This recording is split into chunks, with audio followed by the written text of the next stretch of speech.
युवराज को ऐसे बैठे हुए देखकर अनिकेत तुरंत उसके पास आया। उसने देखा कि युवराज की आंखों में आंसू थे। ये देखते ही उसकी आंखें फटी की फटी रह गई। उसने अपने लाइफ में पहली बार युवराज की आंखों में आंसू देखे थे। ये बताना मुश्किल था कि युवराज सुहाना के धोखे की वजह से रो रहा है या फिर अपनी मां की जेल जाने की वजह से। युवराज को जब एहसास हुआ कि अनिकेत उसके पास है तो वह तुरंत अपने आंसुओं को साफ करके कहता है, अनिकेत, मुझे मॉम को बचाना है। मैं जानता हूँ मॉम किसी का मर्डर नहीं कर सकती है। जरूर सुहाना को गलत फहमी हुई है, लेकिन उसने जो मेरी मॉम के साथ किया है न उसका अंजाम उसे भुगतना होगा। पूर्णविराम पूर्णविराम। युवराज की बात सुनकर अनिकेत परेशान होकर कहता है, हाँ भाई, आप सही कह रहे हो। मुझे भी बिलीव नहीं हो रहा है कि सुहाना भाभी ऐसा काम कर सकती है। जिनको हमने इतना प्यार दिया वह हमारे पीठ पीछे हमें धोखा देती जा रही थी। लेकिन आप फिक्र मत कीजिए, हम दोनों मिलकर मॉम को बचाएंगे और सुहाना भाभी को गलत साबित करेंगे। पूर्णविराम पूर्णविराम। अनिकेत की बात सुनकर युवराज तुरंत उठकर अपने आप को ठीक करते हुए कहता है, मुझे जल्दी से वकील को कॉल करके यहाँ बुलाना है, क्योंकि अब मुझे कैसे भी करके मॉम की रिहाई करवानी है। क्योंकि अगर यह बात कोर्ट तक पहुँच गई तो हमारे लिए सब बहुत मुश्किल हो जाएगा। पूर्णविराम पूर्णविराम। युवराज की बात सुनकर अनिकेत भी उसे देखते हुए कहता है, हाँ भाई, मैं आपके साथ हूँ।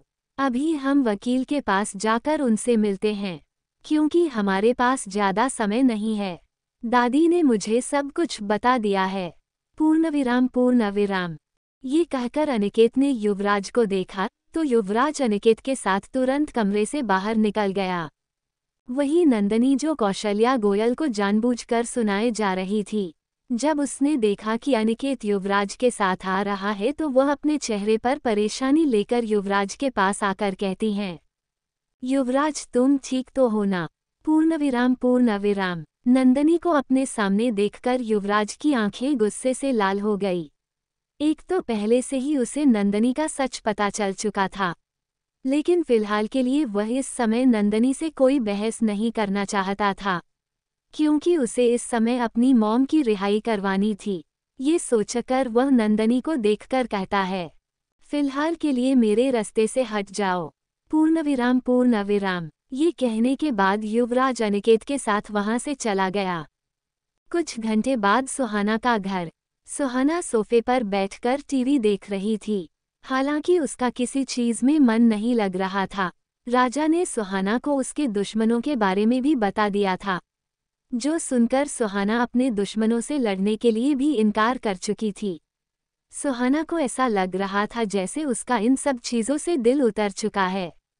वह अब ये सब चीज़ें छोड़ना चाहती है। राजू ने जब देखा कि सुहाना ना तो कुछ खा रही है ना ही पानी पी रही है तो वह सुहाना के लिए कुछ खाने को लेकर आया और फिर वो खाने की प्लेट को टेबल पर रखते हुए कहता है, मैडम, आप परेशानी की वजह से खाना क्यों नहीं खा रही हैं? पूर्णविराम पूर्णविराम।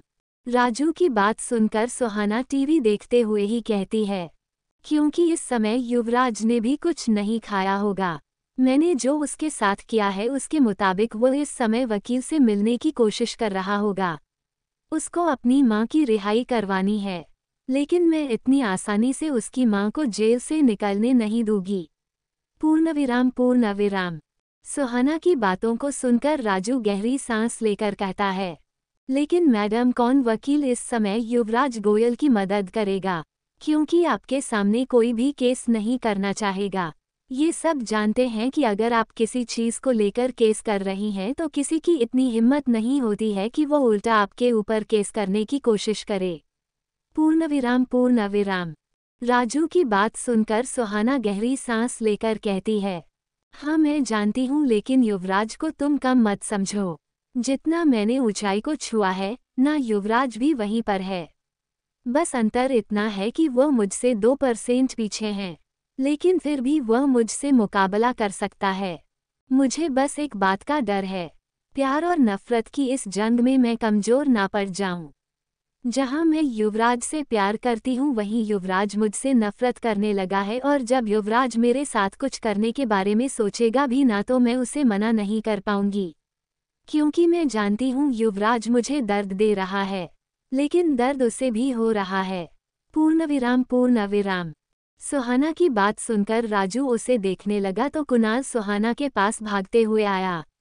कुणाल के चेहरे पर परेशानी देखकर सुहाना अपनी आंखें छोटी करके कहती है, तुम्हें क्या हुआ है? तुम इतने परेशान क्यों हो? पूर्ण विराम। कुणाल ने जब सुहाना की बातों को सुना तो वह अपने सांसों को काबू करके कहता है, मैडम अभी पुलिस स्टेशन से कॉल आया था। उन्होंने कहा है कि युवराज कर अपनी मां की बेल करवाने के लिए आए थे, लेकिन बेल हो नहीं पाई, जिस वजह से उनको वहां से जाने को कह दिया गया। यहाँ तक कि अनिकेत सर को पुलिस ने बहुत सुनाया है। जब मैंने पुलिस से पूछा कि आप लोगों ने उनको क्यों सुनाया है, तो पुलिस ने कहा कि वो लोग अपनी मां से मिलने की जिद कर रहे थे। हालांकि युवराज कर उस समय पुलिस स्टेशन से बाहर निकल गए थे, लेकिन अनिकेत कर अकेले थे, जिस वजह से पुलिस ने उनको बहुत डांटा। पूर्ण विराम। ये कहकर कुणाल एक नज़र राजू को देखा, फिर सुहाना को देखने लगा।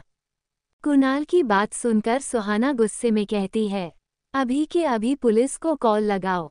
जिस पुलिस ने अनिकेत पर उंगली उठाई उससे ऊंची आवाज में बात की, उस पुलिस को कॉल लगाओ। मुझे उस पुलिस से अभी बात करनी है। पूर्ण विराम।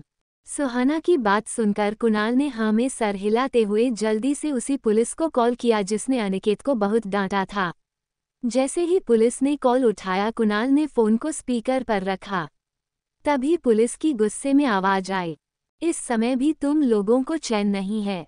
पूर्ण विराम। पुलिस की बात को सुनते ही सुहाना गुस्से में दांत पीसते हुए कहती हैं, चैन तो अब मैं तुम्हारा छीनने वाली हूँ। तुम्हारी हिम्मत कैसे हुई मेरे देवर पर उंगली उठाने की?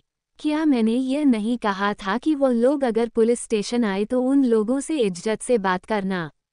तो तुम्हारी हिम्मत कैसे हुई उन लोगों की इंसल्ट करने की? मैंने गायत्री गोयल पर केस किया है और उससे मिलने के लिए उसकी फैमिली जा सकती है। ये बात तुम पुलिस वालों को पता होनी चाहिए। तो फिर जब गायत्री गोयल का बच्चा उससे मिलने गया तो तुम लोगों ने उसे क्यों रोका? पूर्ण विराम। सुहाना की आवाज सुनते ही पुलिस के तो जैसे चेहरे पर परेशानी आने लगी। वह घबराते हुए ही कहता है, सुहाना मैडम हमें माफ कीजिएगा, लेकिन हमें ये करना पड़ा। हम इस समय उन्हें उनकी मां से मिलने के लिए नहीं दे सकते थे। हमारे पुलिस स्टेशन में भी कुछ टर्म एंड कंडीशन होती है। पूर्ण विराम। पुलिस की बात सुनकर सुहाना गुस्से में कहती है, ठीक है तुम्हारी एंड कंडीशन मैं भी फॉलो करती हूँ, लेकिन याद रखना अगर गायत्री गोयल से मिलने के लिए उनके बेटे आएंगे तो तुम लोग उनकी इंसल्ट नहीं करोगे, बल्कि बड़ी आसानी से उन्हें उनकी मां से मिलने के लिए दे दोगे। अगर मुझे पता चला तुम लोगों ने वापस से कुछ अपने मन का किया है तो मैं पूरे पुलिस स्टेशन को वहां से हटवा दूंगी। पूर्ण विराम। सुहाना की बात सुनकर पुलिस घबराते हुए कहता है, जी मैडम अगली बार से मैं ध्यान रखूंगा और इस बार हुई गलती के लिए मैं आपसे माफ़ी चाहता हूँ। पूर्ण विराम। ये कहते ही पुलिस ने तुरंत फ़ोन कट कर दिया। जब सुहाना ने देखा कि फ़ोन कट हो चुका है तो वो कुणाल को देखते हुए कहती हैं, तो तुम्हें क्या पता चला? क्या वह वकील से मिलने के लिए गए हैं या फिर वकील उन्हें मिला ही नहीं? पूर्ण विराम। सुहाना की बात सुनकर कुणाल उसे देखते हुए कहता है, अभी वो और अनिकेत सर वकील से मिलने के लिए गए हुए हैं। हालांकि मैं यह नहीं जानता हूं कि वो वकील कौन है, पर मैं इस बारे में पता करने की पूरी कोशिश करूंगा। पूर्ण विराम। ये कहते ही कुणाल की नज़र टेबल पर रखे खाने पर गई। खाने को देखकर कुणाल सुहाना से कहता है, मैडम आपने फिर से कुछ नहीं खाया। आप कब तक भूखी रहोगी? आपको कुछ ना कुछ तो खाना ही पड़ेगा ना, ऐसे में आपकी तबीयत बिगड़ सकती है। पूर्ण विराम। कुणाल की बात सुनकर सुहाना सोफे से उठाते हुए कहती है, मुझे क्या करना है, क्या नहीं करना है, ये तुम्हें बताने की जरूरत नहीं है। फिलहाल के लिए मुझे अकेला छोड़ दो। पूर्ण विराम। ये कहते ही सुहाना तुरंत वहां से अपने कमरे में चली गई। सुहाना को वहां से जाते हुए देखकर राजा कुणाल से कहता है, मैडम भले ही इस समय गायत्री गोयल की वजह से बहुत गुस्से में है, लेकिन कहीं ना कहीं उन्हें युवराज सर की वजह से डर भी लग रहा है। मैडम युवराज सर से बहुत प्यार करती है और ऐसे में युवराज सर अगर मैडम से नफरत करने लगेंगे तो सोचो मैडम का क्या हाल होगा। पूर्णविराम पूर्णविराम। राजू की बात सुनकर कुणाल उसे देखते हुए कहता है, हाँ तुमने सही कहा, लेकिन हम क्या ही कर सकते हैं। मैडम हमें जो काम करने का ऑर्डर देती है हम वह बस वही कर सकते हैं। अगर हम उनके अलावा कोई और काम करने जाएंगे तो मैडम हमारे साथ क्या करेगी तुम्हें पता ही है, और मुझे मैडम की सजा नहीं चाहिए। पूर्णविराम पूर्णविराम। ये कहकर कुणाल भी वहां से चला गया। वहीं दूसरी तरफ युवराज अनिकेत के साथ वकील के घर आया हुआ था। इस समय वकील बार काउंटर पर बैठकर ड्रिंक कर रहा था। वहीं युवराज और अनिकेत उस वकील के सामने ही बैठे हुए थे। एक ड्रिंक पी लेने के बाद वो वकील ने युवराज को देखते हुए कहते हैं, मेरा नाम सब जानते हैं। मेरे पास बड़े बड़े लोग केस लड़ने के लिए आते हैं, लेकिन मुझे बिल्कुल भी उम्मीद नहीं थी कि आप जैसे लोग भी हमारे पास आएंगे। पूर्णविराम पूर्णविराम। वकील की बात सुनकर युवराज गहरी सांस लेकर कहता है, मिस्टर केशव हमने आपके बारे में बहुत सुना है। आज तक आपने जितने भी केस लड़े हैं उसमें से आपको किसी में भी हारे नहीं है, बल्कि आपने हर एक केस को बहुत अच्छे से सुलझाया और उसे जीता भी है। हम आप पर भरोसा करके आपके पास आए हैं। हमने आपको पूरी बात बता दी है।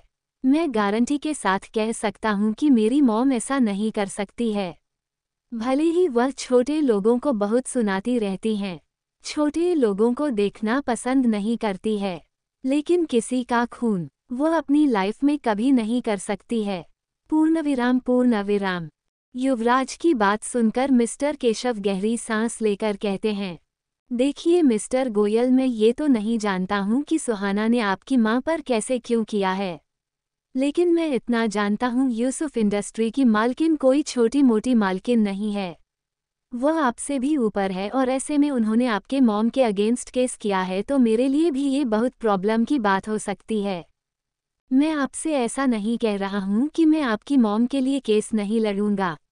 मुझसे जितना होगा मैं करूंगा, लेकिन अगर सुहाना जैसा कि आपने बताया कि वह आपकी पत्नी है, आपकी वाइफ ने अगर अपने तरीके से इस केस में हैंडल कर लिया तो शायद मेरे लिए भी ये पॉसिबल नहीं होगा।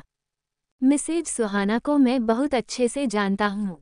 हालांकि मैंने उन्हें कभी देखा नहीं है, लेकिन उनके बारे में मैंने जितना सुना है उस मुताबिक कोई भी वकील उनके सामने खड़े रहने की हिम्मत नहीं कर सकता है। उनके अंदर बहुत सारे वकील काम करते हैं, यहाँ तक कि उनके कॉन्टैक्ट हमारे जज से भी है। इसलिए मैं आपसे बस कह रहा हूँ कि आप फिर से सोच लीजिए, क्या आपको सच में अपनी मॉम के लिए केस लड़ना है, वह भी सुहाना के अगेंस्ट जाकर, या फिर आप खुद सुहाना के पास जाकर रिक्वेस्ट करना चाहेंगे? क्योंकि अगर आप उनके पास जाकर रिक्वेस्ट करेंगे तो आपकी मॉम बड़ी आसानी से जेल से निकल जाएगी। मेरी माने तो आप मिसेज सुहाना से रिक्वेस्ट कर ले, तब आपकी मॉम बड़ी आसानी से निकल जाएगी। एक तरफ से आपकी मॉम और दूसरी तरफ से आपकी बीवी। आपके बीवी आपसे बहुत प्यार करती है, उसमें अगर आप रिक्वेस्ट करके देखें तो शायद वो आपकी बात मान ले। हाँ, उनके डैड का मर्डर हुआ है, इस बात पर उन्हें दुख जरूर होगा, लेकिन कहीं ना कहीं वह आपसे आज भी प्यार करती है, जैसा कि आपने मुझे पूरी बात डिटेल्स में बताई है। उस हिसाब से एक यही सबसे आसान रास्ता भी है। ये कहकर मिस्टर केशव युवराज को देखने लगे। मिस्टर केशव की बात सुनकर युवराज गुस्से में कहता है, मैं मर जाऊंगा लेकिन उस घटिया लड़की के पास रिक्वेस्ट करने नहीं जाऊंगा। उसने मेरी मॉम पर गलत इल्जाम लगाया है। अगर एक पल के लिए मुझे सच में पता चल जाता कि मेरी मॉम ने ये सब सच में किया है तो मैं खुद मॉम को जेल से नहीं निकालता, लेकिन मैं जानता हूँ मेरी मॉम ऐसा नहीं कर सकती है। अगर मेरी रिक्वेस्ट करने पर मेरी मॉम बाहर निकल भी रही है तब भी मैं सुहाना से रिक्वेस्ट नहीं करूँगा।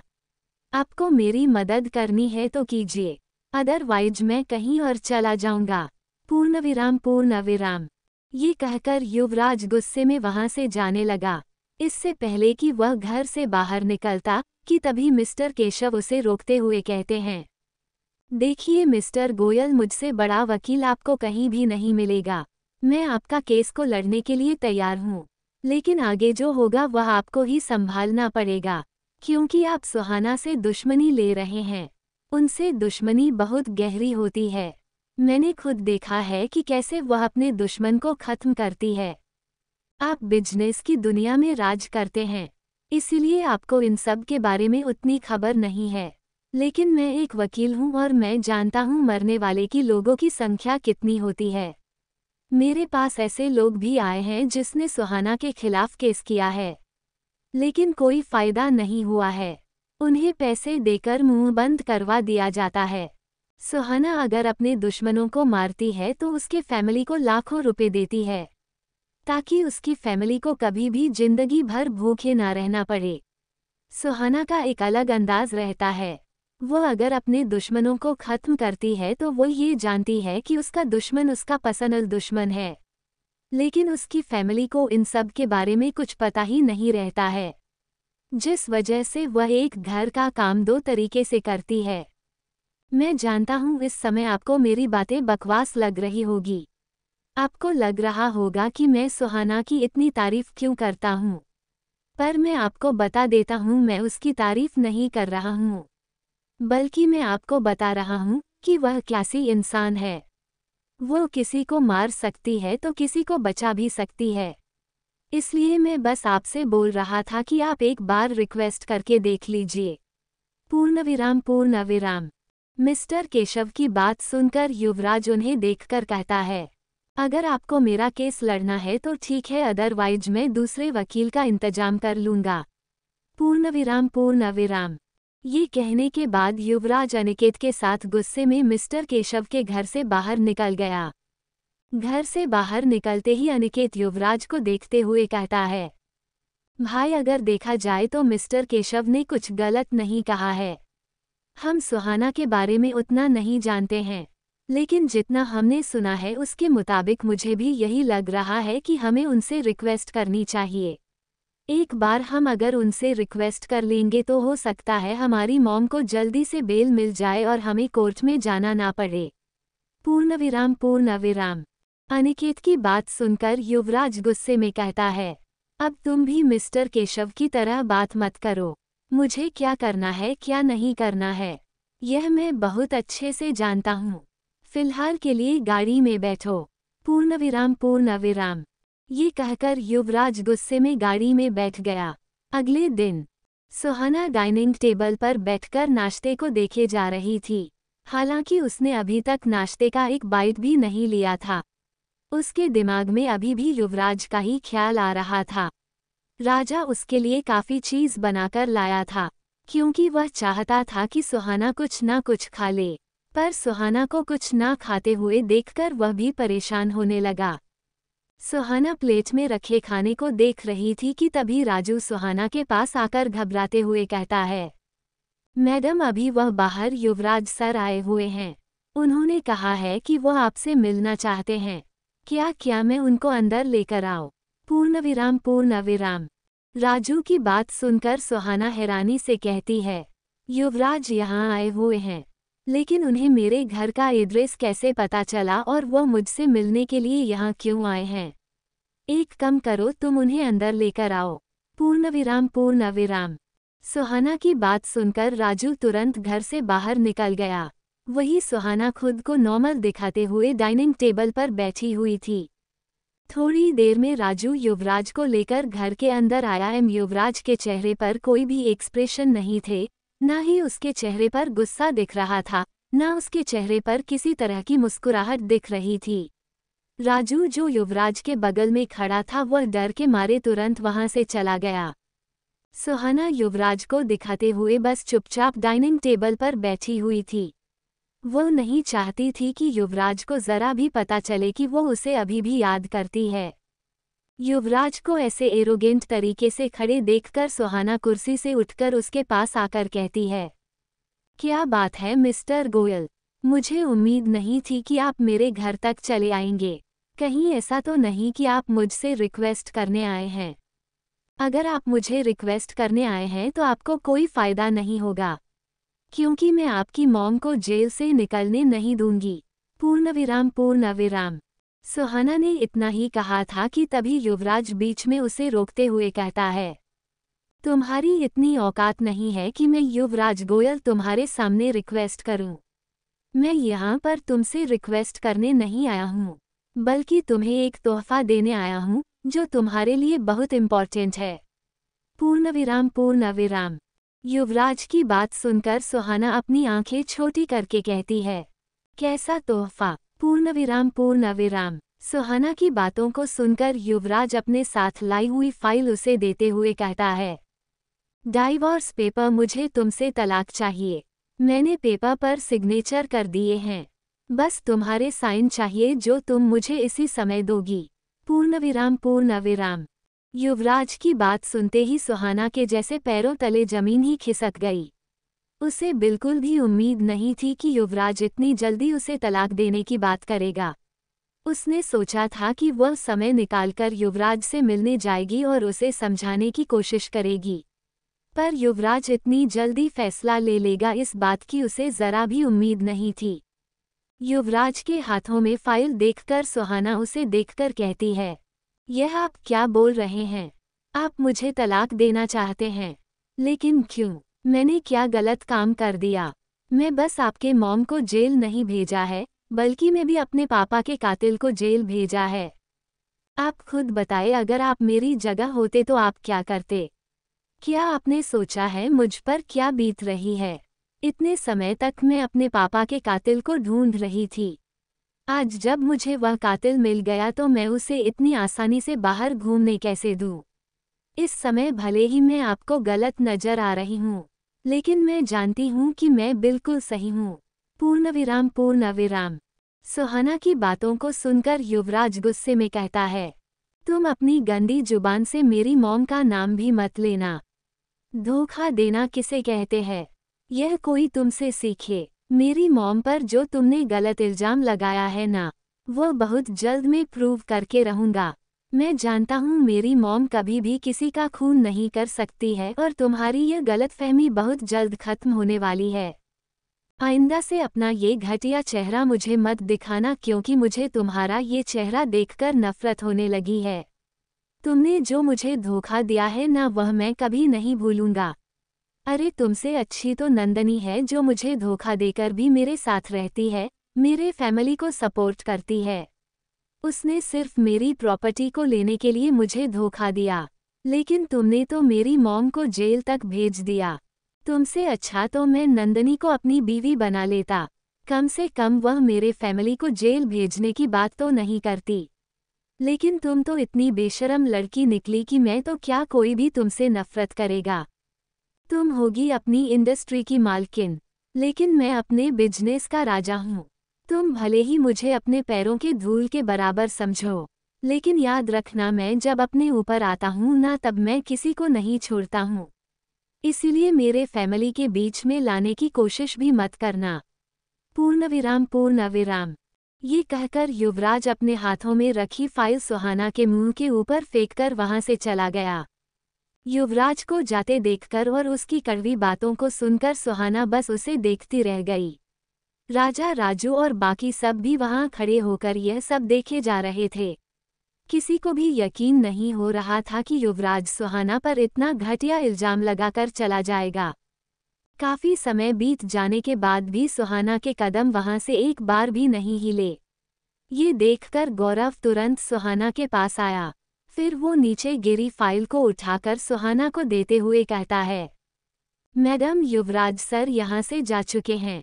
पूर्णविराम। गौरव की आवाज सुनते ही सुहाना अपने ख्यालों से बाहर निकली और फिर वह गौरव के हाथों में रखी फाइल को देखने लगी।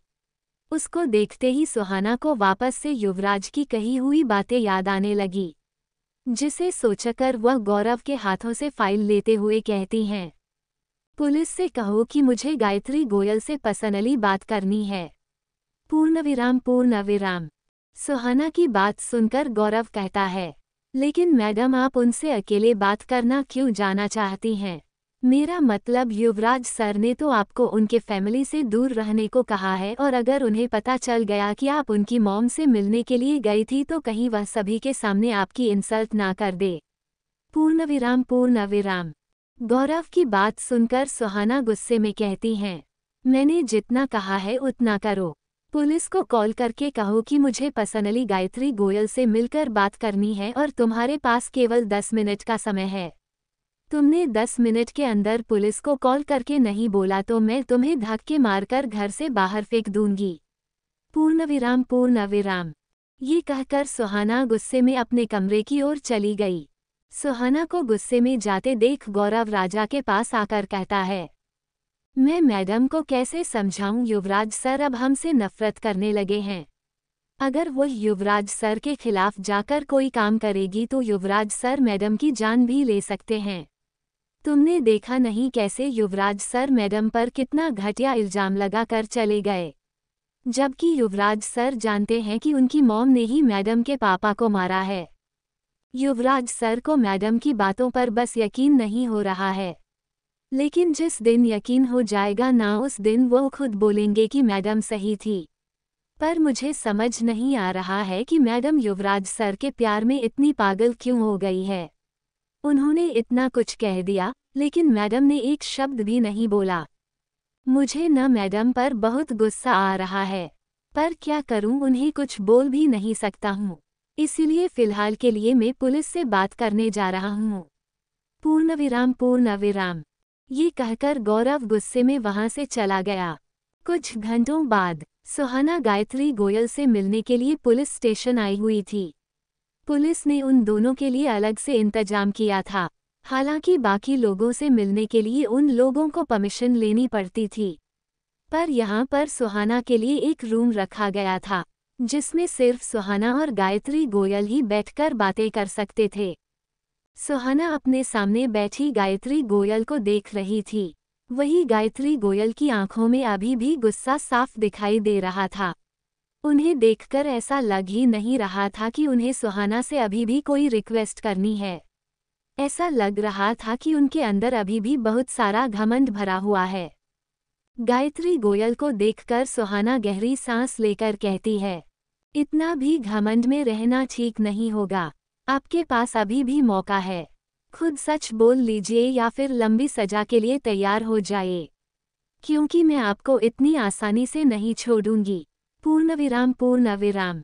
सुहाना की बातों को सुनकर गायत्री गोयल कहाँ चुप रहने वाली थी।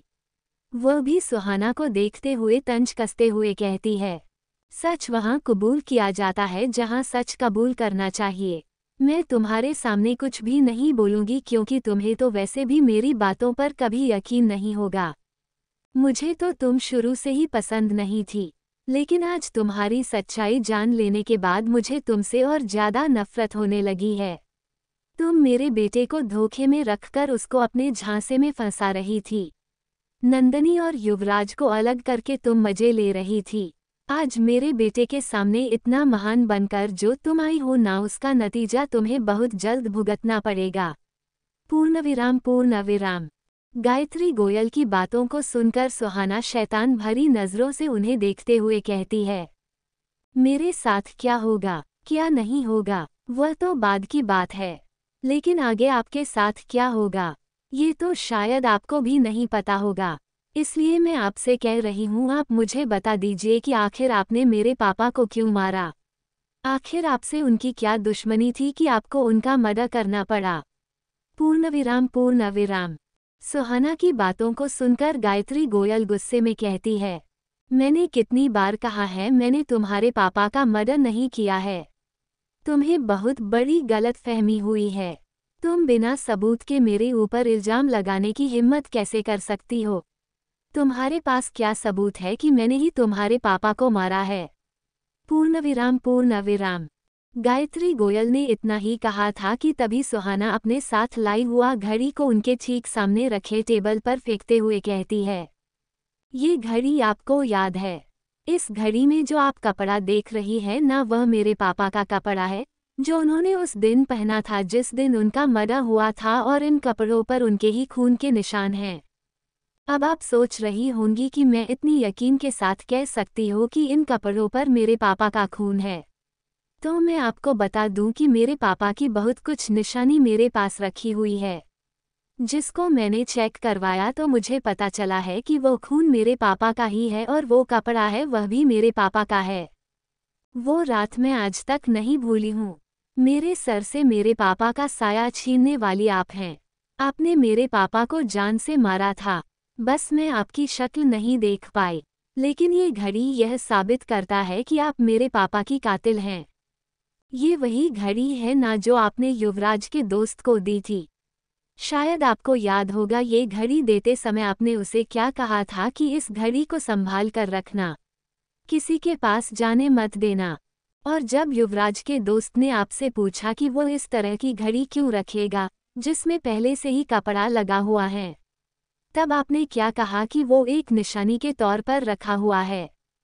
याद आया या फिर मैं कुछ और बोलकर आपको याद दिलाऊं? इसलिए मैं आपसे आखिरी बार कह रही हूँ, खुद सच कबूल कीजिए वरना मुझे सच कबूल करवाने के और भी तरीके आते हैं। सुहाना नाम है मेरा। मैं यूसुफ कंपनी की मालकिन हूँ। मेरे कदमों के नीचे बड़ी बड़ी कंपनियां झुकती है तो सोच लीजिए मैं कितना कुछ उखाड़ सकती हूँ। पूर्णविराम पूर्णविराम। सुहाना की बातों को सुनकर गायत्री गोयल एक पल के लिए घबरा गई। उसे ऐसा लग रहा था जैसे सुहाना अभी के अभी उनकी जान ले लेगी। लेकिन अपनी घबराहट को छुपाते हुए वह सुहाना को देखते हुए कहती है, देखो मैं भी तुम्हें आखिरी बार बोल रही हूँ कि मैंने तुम्हारे पापा का मर्डर नहीं किया है। और रही बात इस घड़ी की, जिस घड़ी को तुम मेरा समझ रही हो ना वह घड़ी मेरी है ही नहीं, बल्कि यह घड़ी मुझे किसी ने दी थी और उसने मुझे कहा था कि इसे संभाल कर रखना। जब तुम्हारा मन ये घड़ी किसी को देने का करेगा तब तुम ये घड़ी किसी को भी दे देना। मैं चाहती थी यह घड़ी मैं अपने बच्चों को दूं, लेकिन मैं एक माँ हूँ और कोई भी माँ किसी और की दिया हुई चीज़ अपने बच्चों को नहीं देती है। जब अनिकेत का जन्मदिन आया था तब मेरे मन में ख्याल आया कि यह घड़ी कितनी सुंदर है, क्यों ना मैं इसी घड़ी को अनिकेत को दे देती हूँ। लेकिन फिर मैंने सोचा कि मैं उसे दूसरा का दिया हुआ सामान कैसे दे सकती हूँ।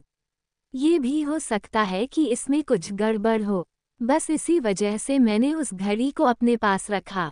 जिसके बाद युवराज के दोस्त का जन्मदिन आया, तब मैंने उस घड़ी को निकालकर उसे दे दिया, ताकि मेरे सर से बोझ चला जाए। जितने दिन तक वह घड़ी मेरे पास थी न इतने दिन तक मैं हर समय ये सोचती रहती थी कि आखिर क्यों मैंने उस घड़ी को अपने पास रखा है, जबकि मुझे ये तक नहीं पता था कि वो औरत कौन थी, क्योंकि उस औरत ने अपना चेहरा नहीं दिखाया था। वो औरत मेरे सामने बुरखे में आई थी और मुझसे कहा कि इस घड़ी को संभाल के रखना, ये घड़ी बहुत कीमती है। पूर्णविराम पूर्णविराम।